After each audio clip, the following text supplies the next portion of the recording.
Welcome back to Angels Anonymous, the podcast. I'm Vanessa, your host. Angels Anonymous is a health and spirituality podcast hosted by myself. I'm 25 years old. Now I'm a yoga instructor and integrative health coach in recovery, and I share vulnerably about my struggles with addiction to pretty much anything and everything, including body image, food, relationships, comparison, and so much more. Through an open-minded perspective, I explain how you can overcome your struggles and finally feel like you're enough. I am so fucking excited for today's episode because it's the first time I've ever interviewed someone else on the podcast and had a conversation with someone besides my own self and my own thoughts. Talked for almost 2 hours, so I will be separating this conversation into 2 different episodes, so you'll be getting to hear both of us for the next 2 weeks.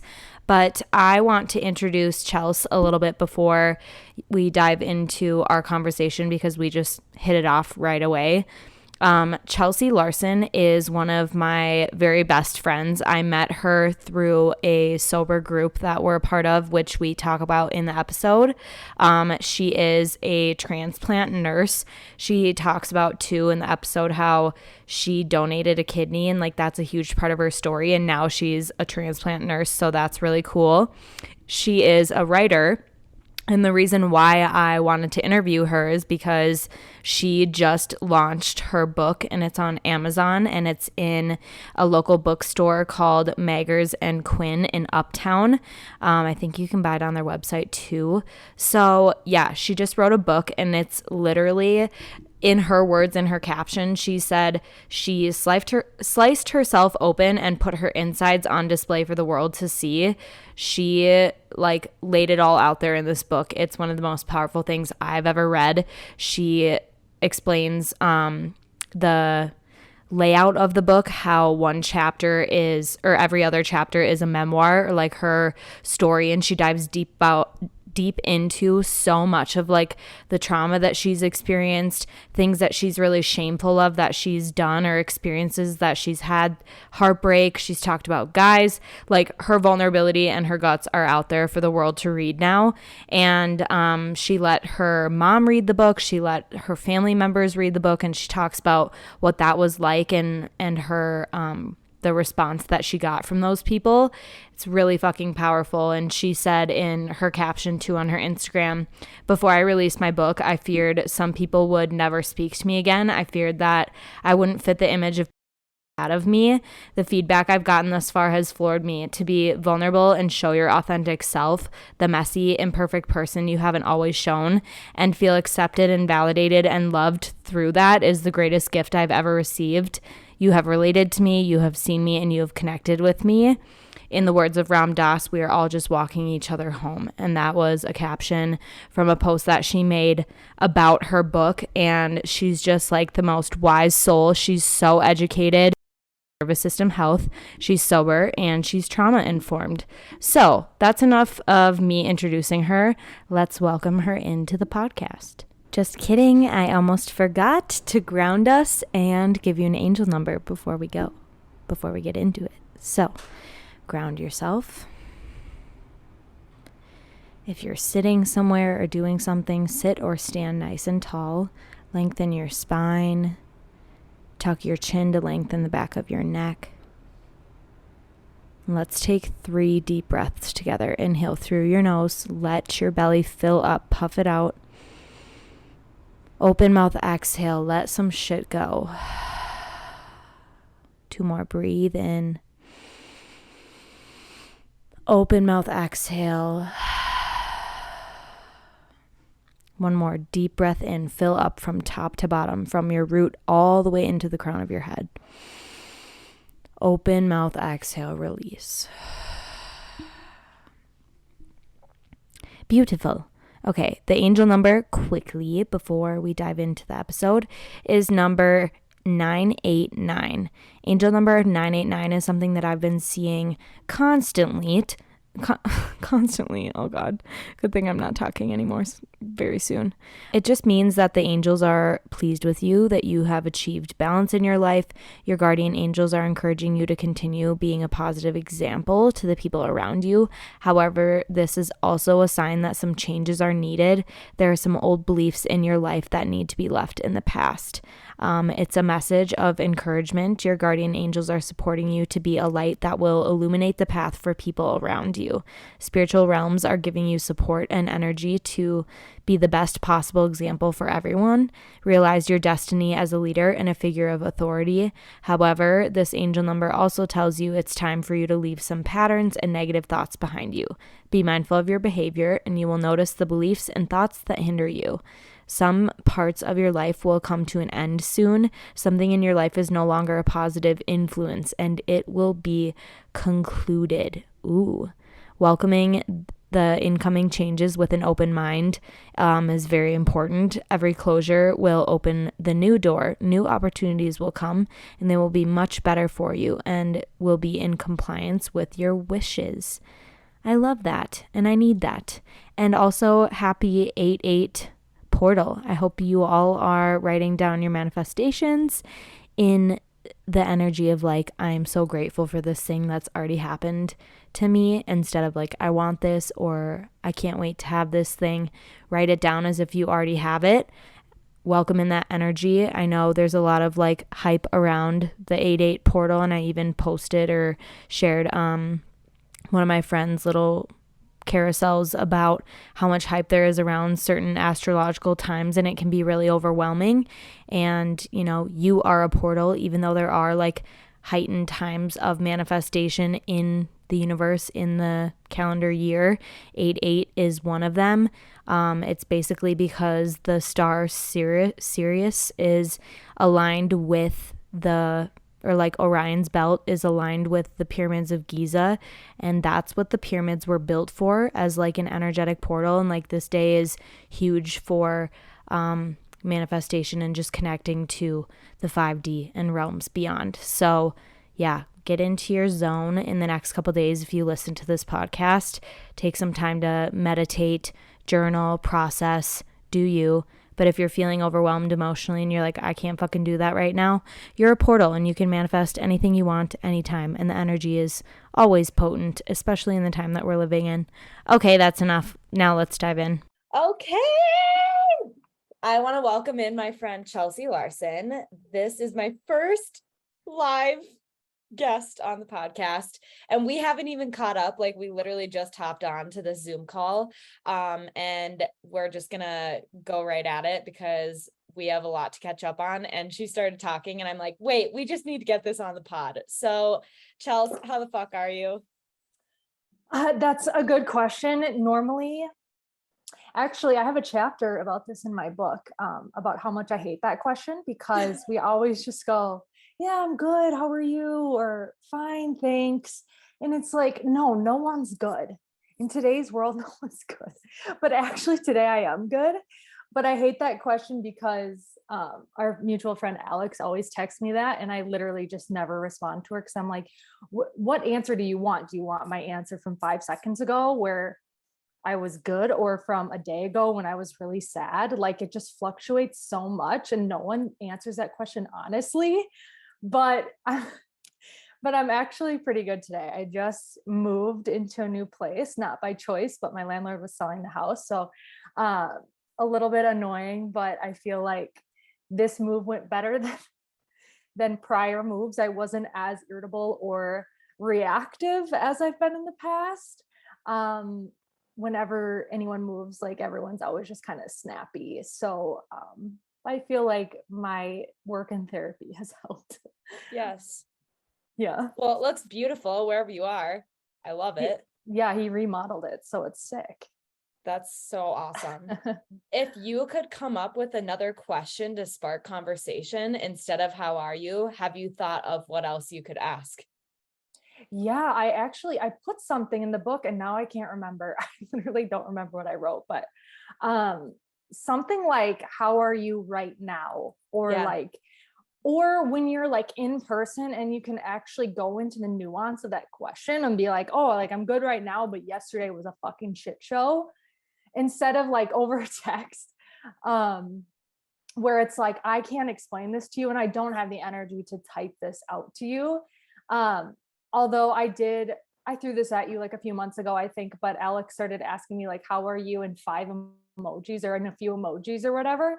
And that is so much easier because then I can put like a crying face and like a happy face or something like that. So it's like, it's a little bit more, it's not like better by any means, but it's a little bit easier when you don't have the energy to like go into the specifics of things. But I think asking that question when you actually have time to like answer it honestly is better than just like in passing or over a text or something like that. Yeah. And I feel like when you're on the receiving end of that question, you can feel when someone has the space to like, who's actually asking how you're doing versus someone who's like, hey, how are you? Good. How are you? Good. And I feel like there's certain settings where I've just had to like get used to that, like working at a coffee shop. Of course, someone's gonna walk in and I'm like, welcome in, how are you today? And we're gonna say good, how are you? Good. But like, even asking how are you really could throw someone, for a curveball a little bit, and that could get them thinking. And it's like, why not have the time for a little bit deeper of a conversation, even with someone that I'm like serving in the coffee shop or at Trader Joe's, like, how are you really today? And being able to like be grounded when I'm the giver of that question could show someone that like, I actually have the space to hear your answer instead of just like, moving around, like not looking at them. How are you? Like really quickly. So I love talking about that because I felt the same way about that question. I fucking hate it. And I'm a million different things. And I know you talk about in your book how Glennon Doyle mentions, the whole how are you question, or like, none of us are really fine. I'm happy and I'm miserable and I'm depressed and I'm excited and I'm all these things, but I'm not fine. I'm not good. And I feel that every fucking day of my life, even on the best days, like there's still shit going on in the back of my head, old thought patterns that I wish would just leave, things going on with my family that I'm trying to like emotionally detach from in a healthy way, even if I'm doing well. And then on the days when I'm not doing well, I'm still like, wow, I'm so fucking grateful for life lately. And so it's like being able to feel the polarity of the dark and the light of life. And I feel like if people haven't experienced or looked at their deep, dark stuff, they don't really understand what we mean when we say that, of like why we don't like that question, or being able to feel the dark and the light. They're like, what are you fucking talking about? Yeah, you nailed it. I don't really have much to add because you said it so well, but I would say like I'm 30 now. When I was in my early to mid 20s, I did not understand that question. I didn't understand the light and the dark. I was so unbelievably surface level. And that's okay because that's where I was at. And that's based on my prior experiences and my childhood and everything. And so it's okay if you like are not in the space for that conversation, because I wasn't. But now it's like if somebody is surface level with me, I just like, I don't really want anything to do with it. Like I want deep conversations. I want deep friendships. And just the other day, like my best friend is starting to date again. And she was talking to me about how like anxious it made her and how like she's so complicated and whatever. And I'm just like, no, this is like so real. This is so normal. And if you're not admitting it, you're just like in denial or just like not being honest. And I don't want anything to do with that. This is why I like you, is because you're honest about these things. And I 100% have experienced the same things. That's why I wrote the book, Right. because I know like I didn't have a whole lot of proof that I wasn't alone in these things, but I knew deep down that I was not the only one. In fact, these are very, very universal, normal things. And that's why I said them. So Yeah.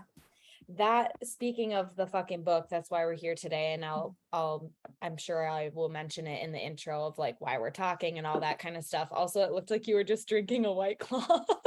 oh shit. These do you know what these are? These bubblers? Bubblers, and I have a Celsius. Oh, Cheers. yeah, those look like So we're both sober. Let's talk about how we met before we dive into, I want to mention the whole, like, go back to you feeling like you weren't alone and that first quote that you put in your book.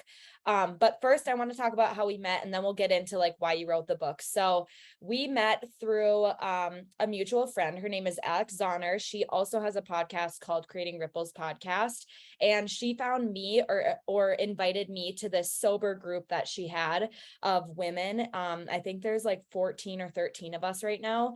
We call ourselves the Raw Dogs, and we meet on Zoom every other week, and then in person, but I'm not in Minnesota. So when I get the chance and I am home and it happens to be on a week where they meet in person, I get to see them again. But I had shared about my sobriety story, like for the first time. I think it was like less than 80 days in. And she was like, do you want to join this group, like this Zoom group? And I had been going to AA meetings and just like trying to navigate what this support space or like recovery community was going to look like for me. And this group was everything that I never knew I needed. Like, these girls are my sisters, my best friends, the people that I trust and rely on the most for like the best fucking advice and like emotionally safe space to be held in. And Chelsey was the first person that I fell in love with from this group. I've told her this a million times, but just like, I don't know what the fuck it is. I just love you so much. And so we've just stayed really close ever since and navigated the recovery space, really dove into deep questioning with the AA stuff, with religion. Like, her and I have had all the conversations, and our vulnerability and like the shit in our lives is really why we connect so well and so deeply. So that's how we met. Do you want to add anything to like the Raw Dog experience, your sobriety experience and journey, how you found the Raw Dogs? Yeah.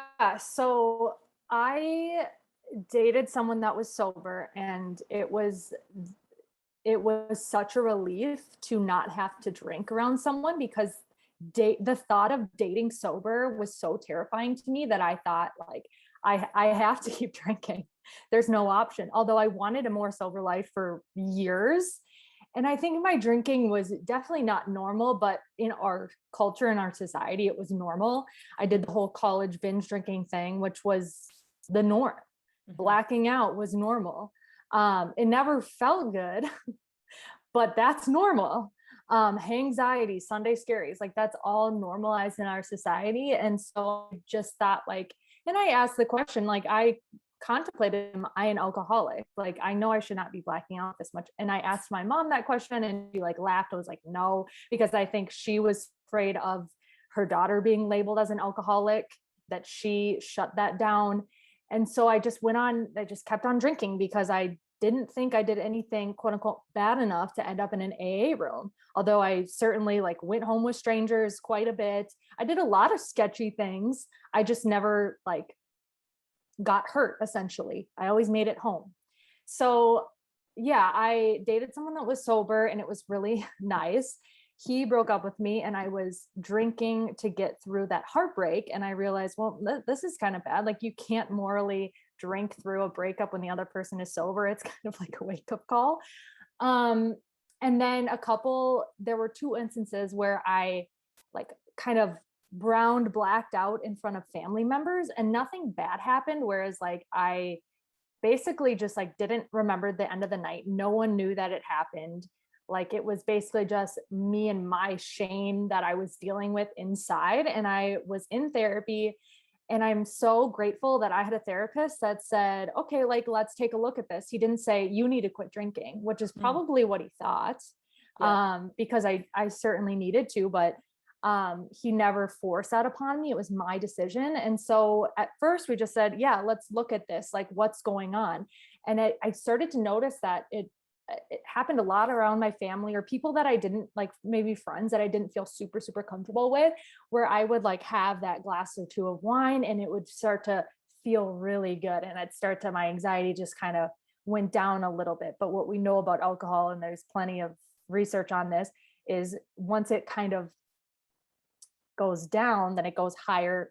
It goes back higher than it was when it started. And so you need more and more and more alcohol to soothe that anxiety. And that's how blacking out happens. And so when I started to learn about like why I wanted that drink in the first place. And I do this with food too. Like I will binge food around people that I'm not comfortable with.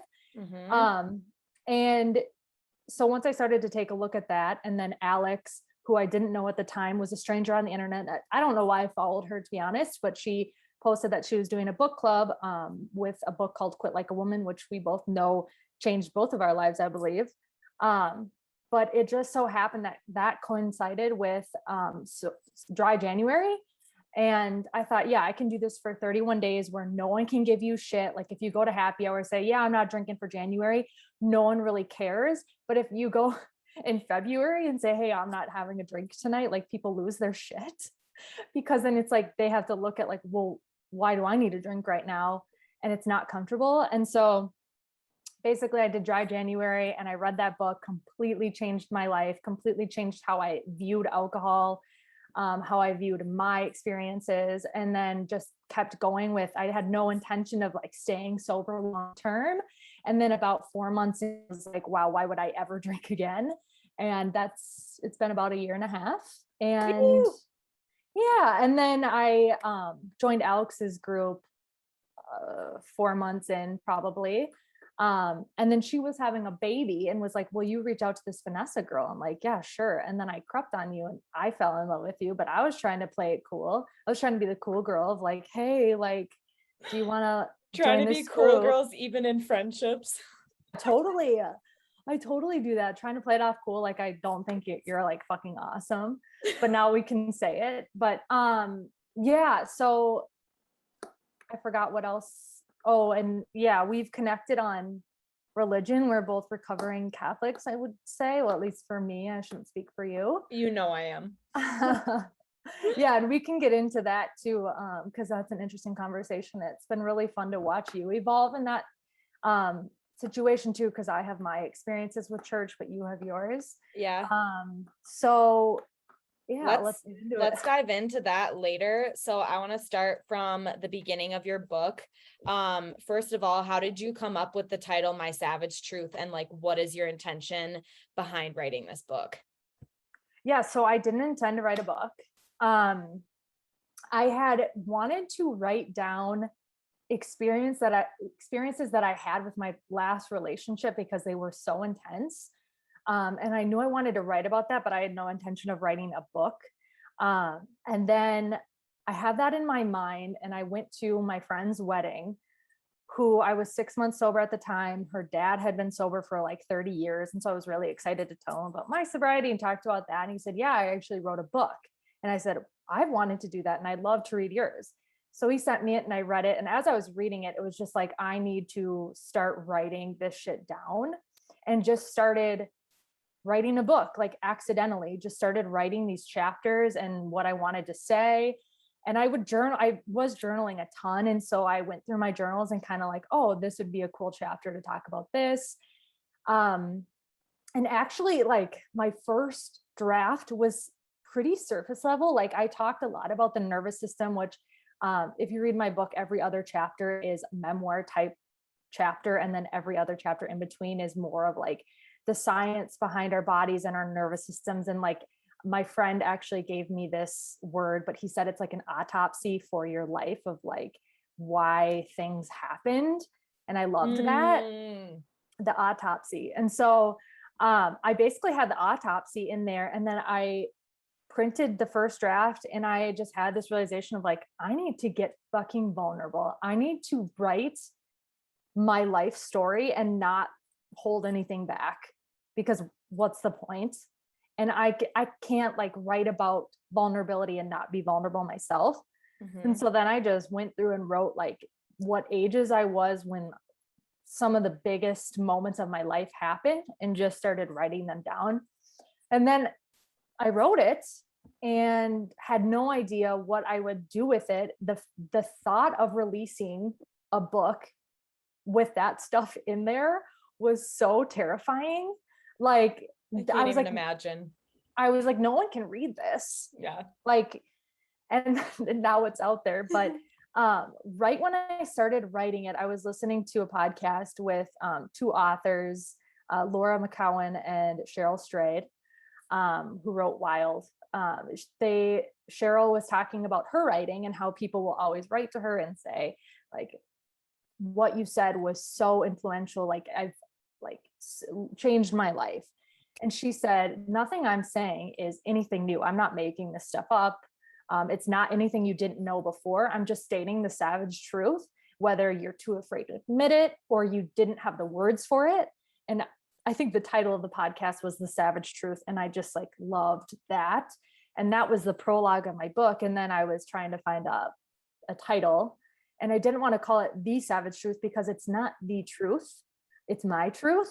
Yeah. And it's not everybody's truth. Mm-hmm. So I landed on My Savage Truth, and it really is savage. And it really is my truth. Yeah, it is as deep and raw and vulnerable and honest and open as you could fucking get. And that's what I love about people, like the authors and the podcasters and the people in our lives that we love and relate to the most are the ones who are fucking savage in the way that they go about sharing their life. And like, I think that's why we both have done that in different ways. For me, I feel like the podcast is like my way of being savagely truthful on a weekly basis. Who knows if I'll ever write a book. I feel like my voice, or like the way that I process, is through my voice more. And I feel like yours is in your writing. Like, we all have our own creative genius, and it's like, let whatever version of yourself, like however it wants to come out, let it fucking come out through movement, through writing, through your podcast, through whatever it is that you want to create. Your soul knows, like, you know that you gravitated towards writing, you were journaling to process, and then it evolved into what it was meant to. And it wasn't this thing that you felt called to do it, but it wasn't like, okay, I have to write a book and it's going to be about this. Like, it literally was this beautiful, naturally evolved process. And that's so cool. I feel like that's how things are meant to be birthed and created, is like through this naturally inspired process that sometimes we do have to like, I'm thinking of like just clench our butt cheeks and go. Like, we do have to just bite the bullet and like take the action steps in creating something that's so scary. Like, it's not always this flowy process, but there's something inside of you when you know you're meant to create something or share something with the world that you can't deny. And I think like that's what your book was for you, and like that's what this podcast has been for me. So I just love and respect the fuck out of like every word in this book, and each story, or like each thing that I read. So I got the privilege of reading her book before like the final draft was created, and she asked for feedback and like what the chapter structure, if that made sense, or just like grammar errors. So I went through it and got to write notes in the book, and I was like, fuck yes, heart, love this. Oh my God, mic drop the whole time. And I literally got these like excited, fiery chills almost every chapter that I read. And that's when you know something resonates so deeply, is like when you get that feeling of like, oh my God, I just want to like add to this and have a conversation about it. And you feel so excited about it. Like, that's how your book made me feel. And I know so many other people already feel that way who have gotten the chance to read your book. And like, that was so cool to see the random review from someone was it on Amazon? Mm-hmm. That you already got a review. Like, that's fucking awesome. Yes. Yeah, I loved it. And so to go back a little bit, before I wrote this, to be honest, I was not a reader. I probably have undiagnosed ADHD and I can't pay attention for the life of me, but I grew up in a household where we valued watching sports over reading a book. So I did not read in high school. I did sparknotes.com for every fucking book report. Same. I literally did not read a book in high school. My mom, when I took the ACT and I like nailed the math and science parts, and I failed the English and literature. And now I wrote a book, which is hilarious, but my mom fucking sent me to Sylvan. I was so pissed. And they made me sit down and read Harry Potter. I'd never read a book before. And then they like test you on like how long it took you and what you like retained from the book. And they're like, I was in 11th grade, I think, or maybe the end of 11th grade. And they're like, yeah, you're at a 6th grade reading level. And I'm like, oh shit, this is not good. And here I am. I wrote a book, so anybody can do it, and anybody can read this. You don't have to be a reader. I pretty much started reading books right around when COVID happened. And now I'm obsessed. And I remember reading, and I don't even know how I found it because I didn't know who Glennon Doyle was, but I found Untamed like right around March of 2020. And I remember reading it and just being like, you can say this, you can think this, you can believe these thoughts as a woman. Like, I had never heard anyone say the things she said. And we're all adults. We do not need permission to do anything. But sometimes I think we do it. Sometimes I think, or we think we need permission. Mm-hmm. And that was it for me. Like, this is your permission. You can think like this, because that was not something that I had heard before. And then I read a lot of books. I listen to a lot of podcasts. And the ones that I love and that resonate with me and I journal about are the ones when people say something where it's like, holy shit, I cannot believe she just said that. Like, so savage. And like, no one says that out loud, but like, we're all thinking it. And that's what I love. And somebody at the gym who read my book said that. She's like, I cannot believe you wrote about this stuff. And I'm like, thank you. That's the best compliment ever. Like, I don't know if you meant it like that, but like, that's what I'm going for, because I think that we should all be saying this stuff out loud, because why are we all experiencing this like separately and not like bonding over it? Like, the connection that I've made with you or with anybody else that's read my book because they've bonded over what I've talked about that no one has said in front of them before. Like, why are we not doing that more? Yes. Like, why are we connecting on like gossiping over other people and like talking shit? Like, that is counterfeit connection. Brene Brown says that. And we find the truth and like the most raw, precious connection when we can share the shit that we have inside of us that carries the most shame. Like, we set ourselves free, we can show up as the best version of ourselves. Like, I think that's where, like, that's what AA was trying to get at with the steps 4 and 5 of like taking your personal inventory down, which, if you don't know what AA is, it's Alcoholics Anonymous. And they have these notorious 12 steps that you go through that's supposed to like be the one-stop shop and the only way to recover and like be free from alcoholism. So step 4 and 5 is like writing down your shit list, like your shame list of all the things that you've done to people, what you thought it meant about you, like how it affected other people, just like literally all the people that you carry shame about. And then number 5 is telling someone about it, which is usually your sponsor or the person that's guiding you through these steps. And I feel like that's like what everyone talks about as the meat of those steps is literally exposing your shame and then telling someone else about it. And like, we've found ways to do that. That's not the 12 steps. We're living that, right? Like, we're doing it in our own creative, unique way. And we're recovering day by day by being able to expose the shame and bring it into the light, whether it's through talking about it, having daily conversations with friends, doing something like a podcast, or making this beautifully permanent thing that people can hold in their hands. It's like your truth is now in other people's hands. And going back to like Glennon Doyle, I relate so deeply to like what you experienced from her book, because I wasn't sober when I read that book. And that was the first time that I deeply considered being sober. It was like my permission slip, like getting sober is okay. And it's actually what gave her the key to like live her most authentic and free life. And she is so honest about the way that she struggles still so much, like with her depression and anxiety and like all of the shit that she goes through, even as a world famous writer and like author and speaker. Like, she still is just like, I want to crawl in a hole and die. Like, life is fucking hard. And something about having that validation from someone that we respect so much is like the permission slip that I needed to see like, oh, I can talk about this shit too. Like, I feel like she is the key that opened the door for me to see that I can do this. I can talk about this shit too. I can have a podcast or whatever it is that I want to fucking do.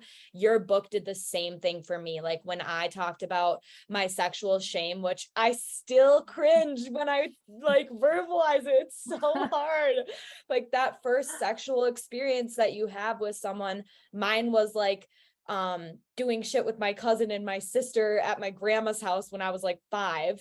And that is like the deepest, darkest shame secret that I have. Your book was the reason why I could talk about that on my podcast. So know that like you have been an extended influence, like Glennon Doyle opened that door for me, but like you have literally played such a similar role in my life by doing what you've done and created what you have. Yeah, this is just like one big step 5 for the world to see. And the whole book is about shame. Like I talk about, what's it called when you like, sorry, words are really hard for me. Like the English language is so hard for me sometimes. I can't think of words. But I talk about how my shame was kind of like a pile of blocks. Yes. And the bottom blocks were like very, very sturdy, sexual shame type stuff. And then everything else just kind of piled on. And I talk about a lot of those little moments. And I talk about shit I did when I was drinking that added so much shame onto myself that I feel like almost everyone has experienced. Mm-hmm. And then I talk about the moment I open up with like wanting to die. And that moment, like, just like made the tower of those blocks just crumble. And then it's been me kind of like putting my life back together, but also like putting this story out there and putting my shame like out there has released so much. I can't sit here and say like I'm shame free. I don't think anyone is. That would be weird, but like it has been so freeing to get like that stuff that I cannot explain how much shame I had for some of that stuff and how like it ate me up inside. And so, yeah, just telling this story. And then also the response that I've gotten from really everybody, but really the 2 people, my mom and my sister-in-law, I was so afraid to have them read it. And the response that I got from them was so healing in and of itself. My mom, I gave it to her a week before Mother's Day. And I was literally planning out like, all right, what am I going to do for Mother's Day? She is certainly not going to be talking to me. Like, I don't know how long I'm not going to have a mom for. I played out all of the possibilities because I thought 100% like she will not be talking to me. And like, I really did not think I would have a response, and I gave it to her on a Sunday night. By Monday morning, she texted me, she read it all and she thought it was like, she loved it. And she like saw my pain and it was my truth. And she respected that. And like that response was so unbelievably healing. And then my sister-in-law also had a good response. And after that, I was like, I don't care what anyone has to say about this. Like, this was worth it. And I knew that it could shake up relationships by putting this out there, but coming through and having this out there with people that have read it, that know me, it's like, I feel so much freer to be myself and be authentic around these people because they've read my deepest, darkest secrets that I thought no one could ever know. And now they're in a book. Yeah. And by you writing this book and like knowing that the people who are meant to read it are going to read it, it's like you giving yourself what you've been seeking for since childhood, right? Like all of our needs at the deepest level is to be seen, heard, and validated. You fucking did that for yourself by writing this book and like showing your truth, literally writing it down and knowing that like the people that you're closest to that normally like no one would know this shit about us if we don't talk about it or write about it in a book. And even if we do, like they might not listen to it or see us in that way that we want to be seen. But the fact that they did, like all of you need to read this book, but like if you haven't, so in like the beginning chapters, she talks about how she wanted to die, which I want to touch on that in a second, but she talks about like this deep conflict with her sister-in-law, and you go into a lot about challenging dynamics with your mom as well. And it's like fucking raw, like the shit that you would never want them to know or hear because you don't want to hurt their feelings.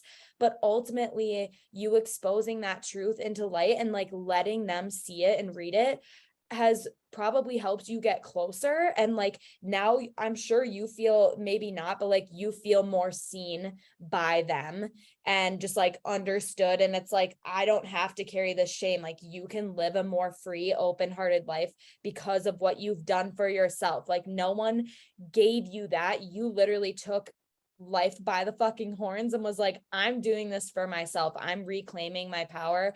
I'm allowing myself to be seen, because that has been my deepest need and desire, and why I've fallen into this toxic cycle of patterns of addiction and clinging to relationships and all the shit that I've gotten into and all the shame that I carry is literally because I've wanted to feel seen and loved and valued and understood. And you literally did that by writing this book. So that's so fucking cool. Yeah. And Glennon says this, and I don't know if she's quoting herself, quoting someone else. She might be quoting Elizabeth Gilbert. And I hope that I say this correctly, but she says, every untruth is an unkindness, no matter how comfortable it makes someone. And every truth is a kindness, no matter how uncomfortable it makes someone. Wow. And I heard, like, I kept hearing quotes like that, and quotes about telling the truth, like, all along this journey of writing this book and before I released it, which really helped me put it out there, because I think there's a way that you can say the truth with kindness. Yes. I certainly could have written this book and been a total bitch. But I tried to write it with as much compassion as possible while still being true to myself and being honest. Mm-hmm. So yeah. And Glennon Doyle, back to, this is just one big like Glennon Doyle endorsement, but you're welcome. She doesn't need us to endorse her, but no. Because she's so raw and real, like I will forever be her fan, because she talks about her eating disorder, and she a few months ago put out an episode about her relapse, which relapse has so much stigma and shame around it as well in our society. And it's like, what it shouldn't be. Like, relapse is an experience that tells us that something is off, or that we are not safe. And I have a couple chapters about relapse in my book, because it's trying to tell us something. And her talking about it, like, anyone that pretends like they're healed, if they say that word, that they're healed, or that, like their eating disorder is gone or their addiction is gone. My first sponsor. Yeah. Anyone that says that uses those words, like, run, because they're not being honest. And yeah, we're always going to be healing. Mm-hmm. It, like, so anyone that talks like that is not being honest. Yeah. But someone like Glennon Doyle, and there are many other people being honest. Fucking love Brene Brown, all those ladies. So yeah. I want to ask you about the first quote that you put in your book before chapter 1, and then dive into like questioning, do I want to live? So the first quote, after she explains like what this book is, it says, I thought I was alone who suffered. I went on top of the house and found every house on fire. And I love this quote because that explains the epitome of our struggles. Like, when we are suicidal, when we are at the darkest depths of our addiction or our suffering, like, we feel like we're in a house that's on fire, and little do we know that every fucking house is on fire. Or another analogy is like, the firefighter is literally right outside, and we don't know that there is like people in our lives and resources that resemble the firefighter, that like we're going to be saved. I don't even like to say that, but like, there is going to be someone or something that can come in to help us, and we're not going to be stuck in there. We're not going to die. Like, we're going to get out and survive. And I love the idea or the imagery of that every house is on fire, because we all fucking are, like, maybe to different degrees, but we've all been on fire in the past, or like people all around us are, and no one has any idea. Like, in the middle of my addiction, no one fucking knew what I was going through. People thought I was like spiritually woke. And while I was teaching these yoga classes and doing all this great stuff and posting on social media, I was keeping my addiction hidden still. I was talking about my eating disorder recovery by that point, but I was still literally like suicidal ideation and just like so alone, even though I'm surrounded by people that love me. And that like connects into the whole like, do I want to live chapter? And what I want to ask you is like, what do you want to say to people who are asking themselves, do I want to live right now, or are struggling with suicidal ideation? Because I've personally talked to a few people really recently who are going through that, and like I literally don't even know what to say or how to support them, because it's just like, fuck, like I could be that pivotal role in someone's life to make them realize that like life is worth living and like you are meant to be here. So what would you say to someone who's been there, and what would you say to someone who is on the receiving end of knowing that someone's there? How would they want to be supported, you know? Yeah, first I would say that is a completely normal and common thought. And that's why I put that in there, is because so many of us are thinking that, whether they're like making a plan to kill themselves or just saying like, I do not want to be on this earth. Like that's what I had in my head for a long time, is those words specifically. Like that is so normal, but like I'm not going outside and telling my neighbor like, hey, I don't want to be on this earth anymore. Like no one does that. And also with social media, like it's just, we don't need to go into how toxic like Instagram is, but It's no a one's highlight really, reel. Yeah, we know. no one's being honest. Yeah. Which is why I try to talk about like, yeah, like I have good things that happen to me as well. And I don't want to be like a Debbie Downer all the time on Instagram, but like I try to be as real as I can, but that's hard too. Like it's kind of impossible to balance that. But first of all, like it's a very common and normal thought, which to me like makes me feel so much better about it, because you feel like it's such a scary thought to have, that you feel like you need to do something to fix it right away because no one else is in that position. Actually, when I first started thinking about this more, I was watching, I don't know if you saw this, but the what's her name, the Megan who's married to Prince Harry, Megan Oh, Markle, yeah. is that her name? She was being interviewed by Oprah. Yep. And it was a normal interview. And then she like started talking about how she wanted to die when she was living in the palace, or what do you call it? Sorry, I'm not big on, I don't know shit pop either. culture. Me either. Yeah, I don't know. So, and it's like, I just like had this epiphany where it's like, you can say that, like, and here she is like debatably like one of the most beautiful women. She's married to Prince Harry, is a fucking princess or whatever, living a dream according to most people.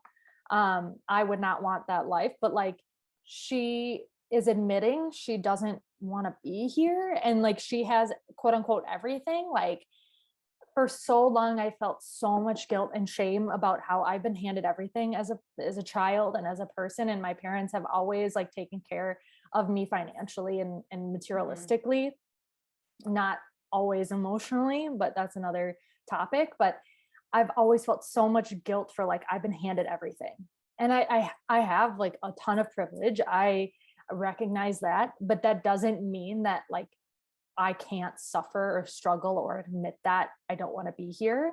And that guilt and shame just added on to that.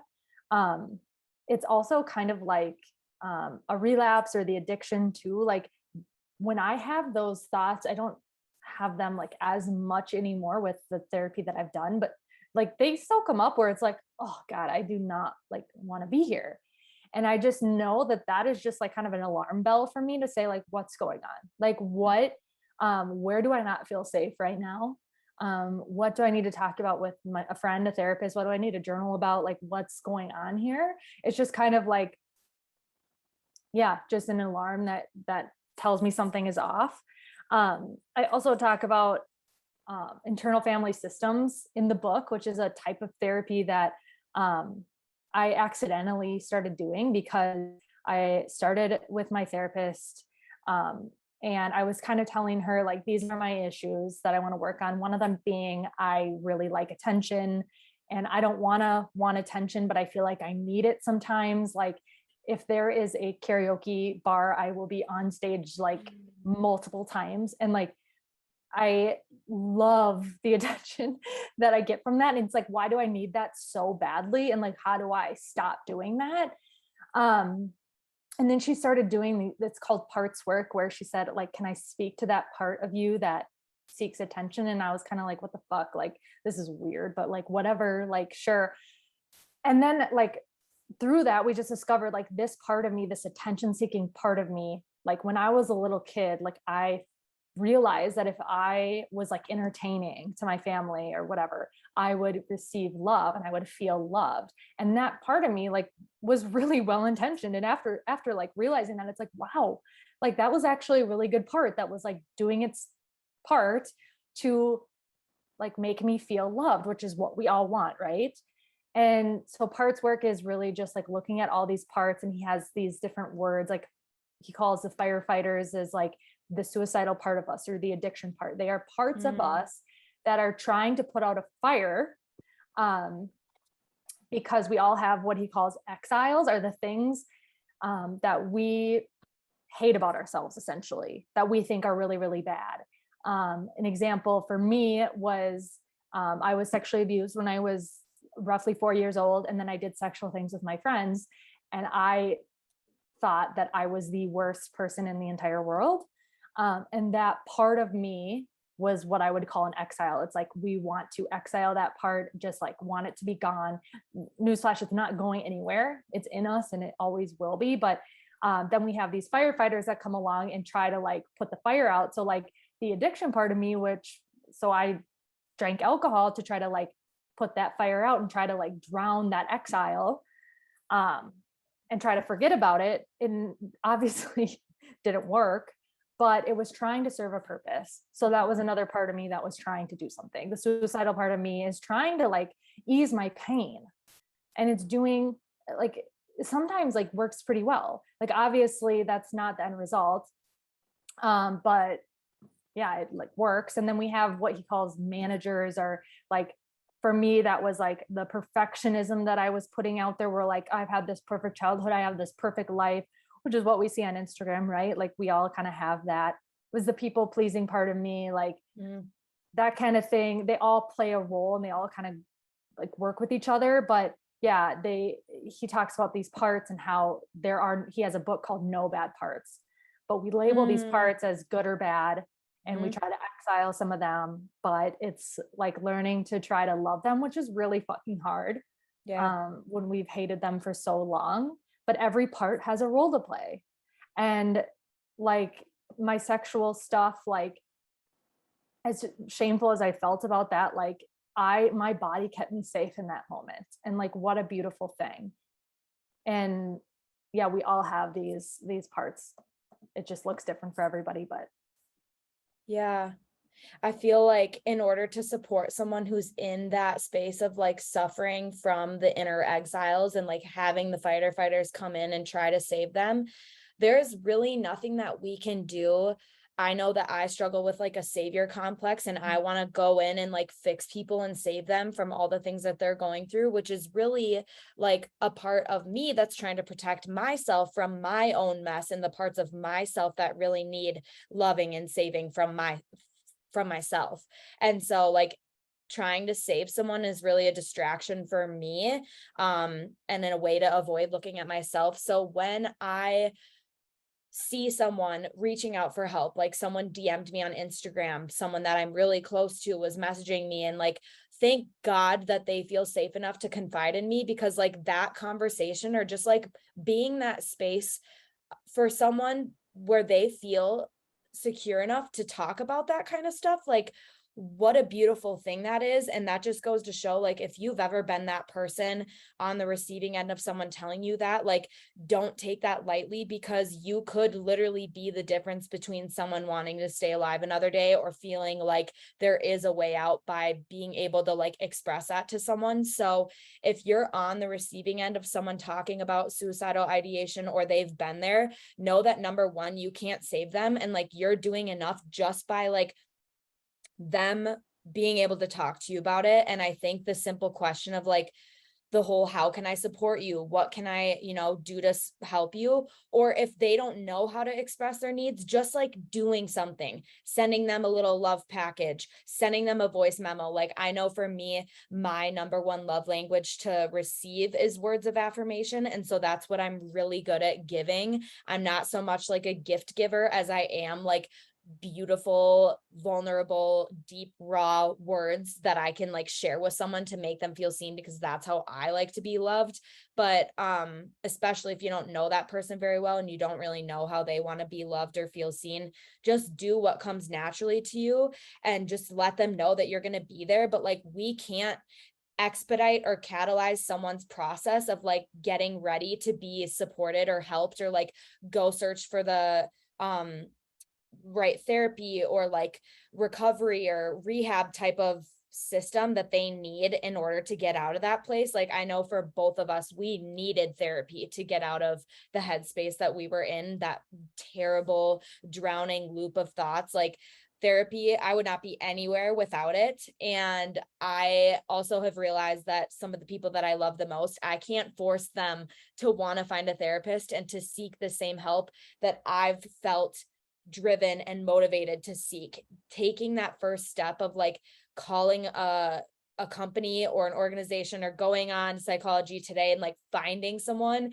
and seeing if it's compatible with your insurance or how much the price is, like, that's the hardest fucking part. And finding a therapist is like dating, and it's overwhelming as fuck. And I know so many people step away from it before they get to the good part, because it's hard. It's hard to open up to someone. It's hard to tell them your whole story, only to realize like your therapist might not be compatible. And so I think the journey to like getting help and therapy is oftentimes looked at as like this really challenging, like dreadful journey. For me, it really hasn't been. Like, I've really enjoyed my time and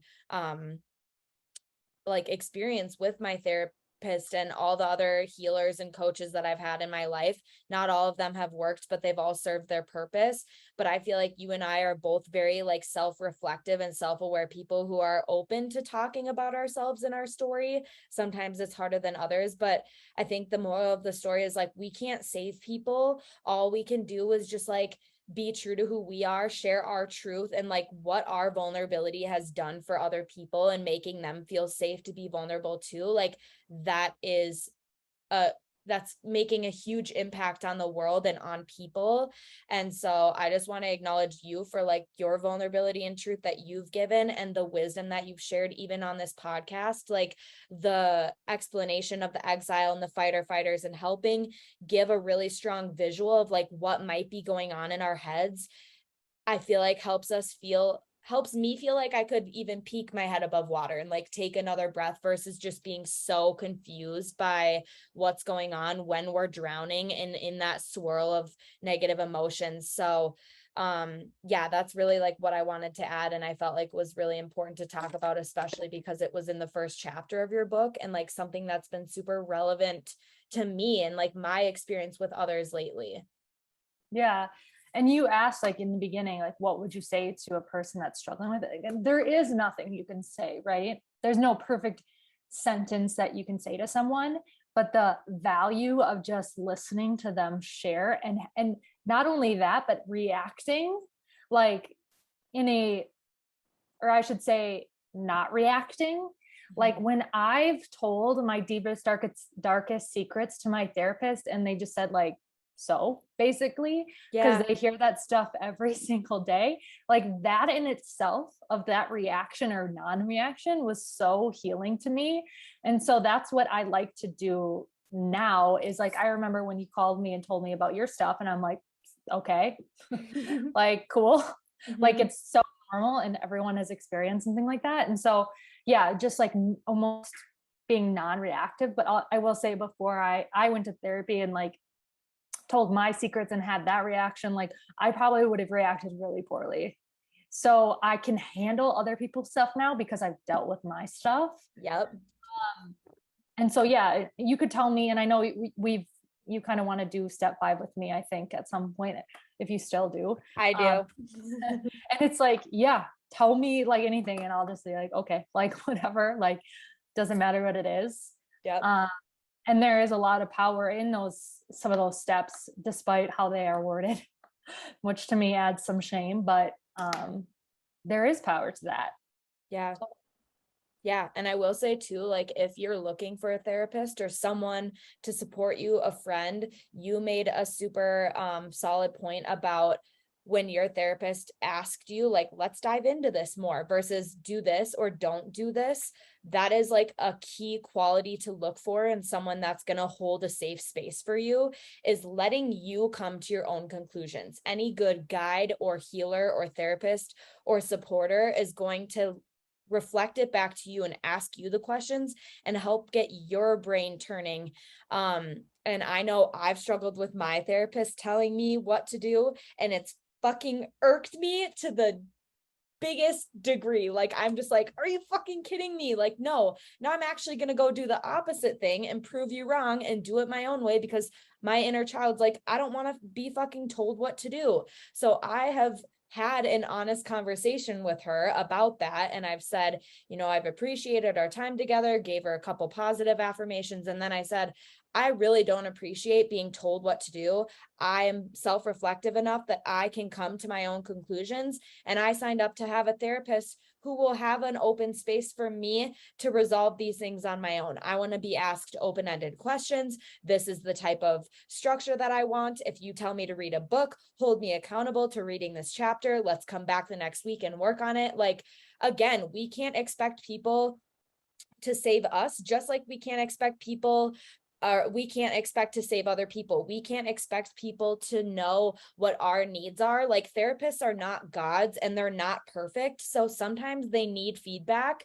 And if you just feel like it's not the right fit, then move on. But like for me, I saw some really positive qualities and like points of connection with my therapist. And my fight or flight is like, run the fuck away, block them, bye, I'm done. And I've been sitting in this lesson of like staying and just seeing what happens, not in a like self-sabotaging way of staying for too long and like, you know, outgrowing what doesn't serve me anymore and still staying in it. I've done that too. But like having that conversation with her was terrifying because I didn't want to hurt her feelings.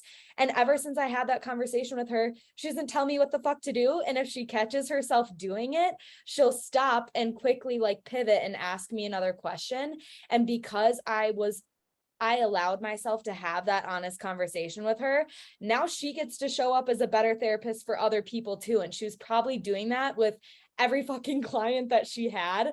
So like, that goes to show a lesson about speaking our needs too, and like having the honest conversations. And that goes back to your quote of like, any unkind or any untruth is, you know, unkindness or whatever you said. And every truth, no matter how uncomfortable it is an act of kindness. So yeah, the journey to finding a therapist and having a group that supports you can be challenging, but like also tell yourself and believe in yourself that you're going to connect with someone who can hold that space for you and like manifest that into your reality, if you will. That's amazing that you said that to her. I probably would have like, all right, I got to find a new one, because like that is amazing. And that's growth. Yeah. Alex was like, you don't owe her anything. Just like tell her you're done. And I was really open and like in alignment with her truth and like her advice as well. And I really sat with it and I was like, fuck it, I'm going to do it and see what happens. And it was so worth it. So there's not really a right or wrong path to take. It's just like, I don't know, whatever you feel called to do it. Leave if you want to leave, have the conversation if you feel like it would serve you. So yeah.